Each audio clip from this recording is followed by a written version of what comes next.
Você sabe que segunda-feira é dia de falar sobre saúde, né? Setembro é o mês mundial da doença de Alzheimer. Segundo a Associação Brasileira de Alzheimer, a ABRAS, a cada 4 segundos, uma pessoa é diagnosticada com alguma demência, sendo o mal de Alzheimer o tipo mais frequente, você sabia? No Brasil, já são mais de 1.600.000 pessoas acometidas. E a previsão é de que o número de casos no mundo aumente, acredite, para 135,5 milhões até 2050, de acordo com a Organização Mundial de Saúde. Por isso, esse é o nosso tema de hoje no quadro Só Saúde.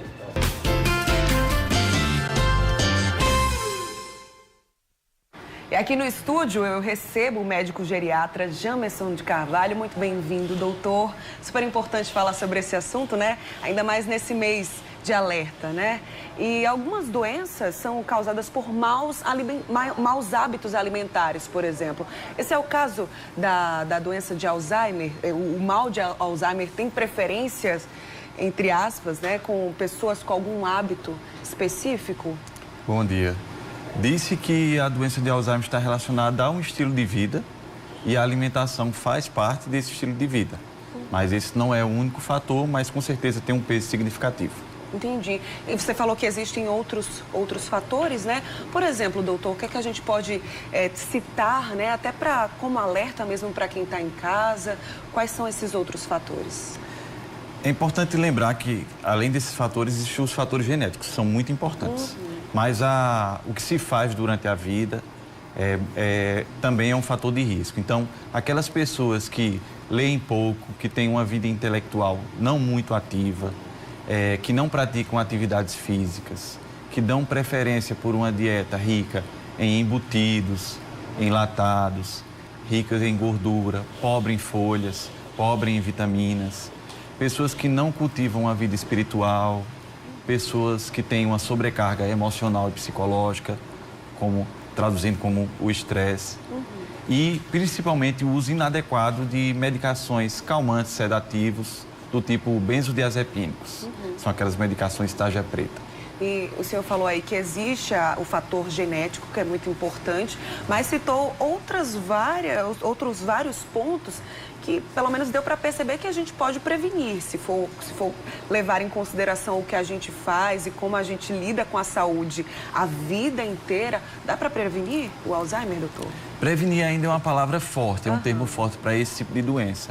Mas você pode criar reservas, criar uma espécie de poupança no seu cérebro, para se você tiver essa tendência ou demorar a se apresentar ou até mesmo não se apresentar, fazendo essas coisas que a gente comentou. Entendi. Doutor, o senhor vem para cá comigo agora para a gente dar uma olhadinha aqui na tela, porque a gente separou uma arte, né, que mostra os estágios do Alzheimer. O senhor pode vir para cá, mais pertinho aqui da tela com a gente? Vamos soltar aqui, ó, os estágios do Alzheimer. Esse estágio inicial, queria que o senhor explicasse para a gente o que é que ele é. A doença, assim, do ponto de vista do conhecimento de todos, se manifesta com alterações no esquecimento, principalmente da memória para fatos recentes. Isso muitas vezes é o que chama a atenção, mas nem muitas vezes é o que se manifesta no começo. É muito comum no consultório chegar pessoas que estão se atrapalhando com as coisas do dia a dia que elas faziam sempre. Por exemplo, uma dona de casa que começa a se atrapalhar em fazer o café da manhã. Ou então aquela pessoa que começa a se perder num trajeto que ela faz no dia a dia. E também, além dessas coisas, mudanças no comportamento. Uma pessoa que era calma passa a ser nervosa, mudanças no sono, agressividade, agitação, perambulação. Então, além dessas questões relativas à inteligência e à mente, existem questões relacionadas ao humor. Entendi. Então, nesse estágio inicial, o que é que as pessoas devem fazer, doutor, quando notam algumas dessas características que a gente citou aqui? O que é que deve ser feito, especialmente a família, né, que é quem certamente observa, né, com um pouco mais de detalhes. E aí, o que é que deve ser feito? Isso é importante esclarecer, porque muitas vezes, e é característico da doença, o paciente entrar sem se perceber doente. Então, a família deve estar atenta para esses sintomas, que são sintomas típicos, Nem todo esquecimento significa uma demência, mas um esquecimento dentro de um contexto como esse que nós falamos, e um esquecimento progressivo, deve chamar a atenção e deve procurar o médico.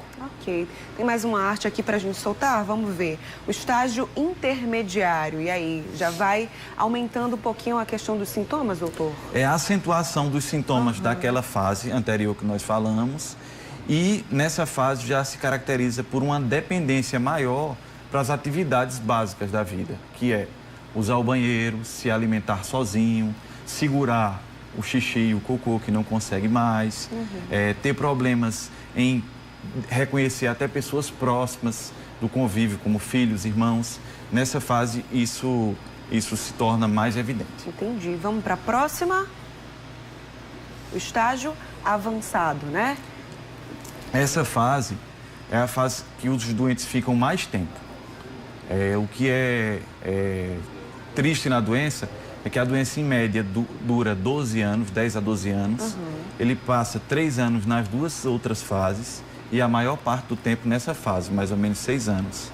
Essa fase é aquela fase típica do desconhecimento total, a falta de reconhecimento de si mesmo, muitas vezes no espelho, desconhecimento das pessoas ao redor, atitudes inapropriadas no meio do público. A paciente perde um pouco o senso crítico, perde totalmente o senso crítico, então passa a tirar roupa no meio das pessoas. E essa doença progride nessa mesma fase e os pacientes, aos poucos, têm dificuldade de se locomover, muitos deles ficam sentados ou deitados quase o tempo todo.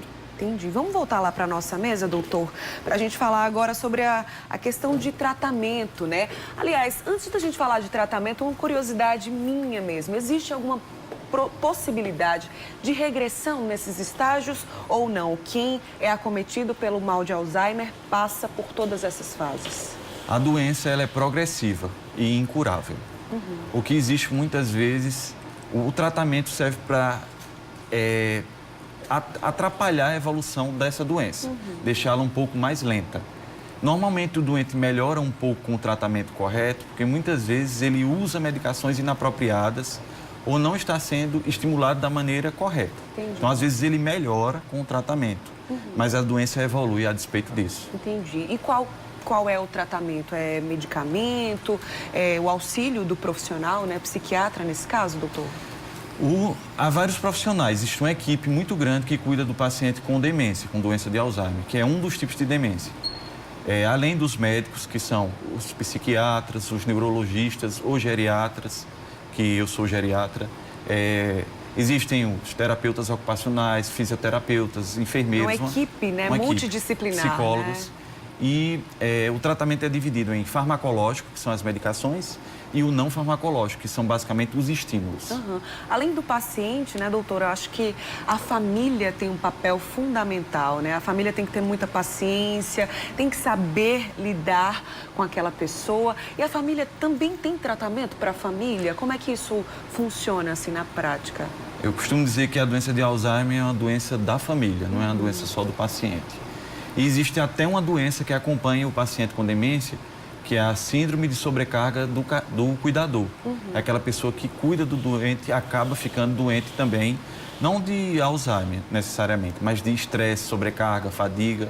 Então, é importante que a equipe não só perceba o paciente, mas perceba a família. Doutor Jamerson, muito obrigada pelos esclarecimentos, pelas dicas.